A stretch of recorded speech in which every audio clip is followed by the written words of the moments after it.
All right, guys, here we go. It says equations in two variables, and as I was talking to Ben just a second ago, yeah, there are infinite solutions once we have more than one variable, or there can be, right? So before I get started on this particular example, I always use x plus y equals 7, right? And how many different possibilities are there for x and y so that this is true? Well, 0, 7, 7, 0 also works. How about negative 1, 8? That works. 3, 4, those are the obvious ones. 2, 5, that works. But they're infinite, yes? We can also have 2.5 and 4.5, obviously, or 2.4 and 4.6. That one works, right? When does this stop? Never. That's why we like to use the word infinite, okay?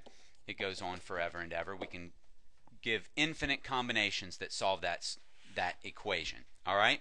So we're talking about equations with two variables. Now, Fredo said this earlier, and he's exactly right. I was walking out of the room, and I said, blah, blah, blah. I don't remember what I said. And he said, oh, this is easy. You just plug it in. And he's right, guys. It says, state if the ordered pair is a solution of the equation. Guys, whenever I want to find out if something's a solution, I just plug it in. Done. That easy.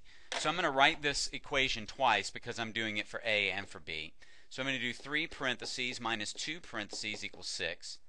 Okay, that's for A. We'll check that one in just a minute. And I'll write it again. 3 parentheses minus 2 parentheses is equal to 6. Okay, good. Let's deal with the first one. What goes... Oh, good question. This is going to be a test for my 8th graders. What goes in this parentheses right next to the 3? What number goes in there? What do you think, Jordan? 3. Not 3. Not 3. But someone's going to have to tell me why. Okay, obviously it's 0, but why is it 0 and not 3? How do I know which one it is, Cece? X goes before y. Oh, wait a minute. I don't have x's and y's in this equation. So how did I know which one was which, Eric? M goes before N. These are always alphabetical. Perfect, Eric. Thank you very much. Insightful. So 3M, this is the M value, so we put 0 in there. We'll put 3 here. 3 times 0 is 0. Minus 6 is equal to 6. Negative 6 is equal to 6. Is that true, Taro? That's not true. Okay? So that one is not a solution. I wouldn't put a big X through it on my test. I'd write not a solution. All right? Okay. Let's look at this next one. All right? This next one, what goes next to the 3 in this one, Ian? 5 over 3, okay, for the same reasons, because this is M and that's N, which Eric told us. Okay, and then this is going to be negative 1/2 here.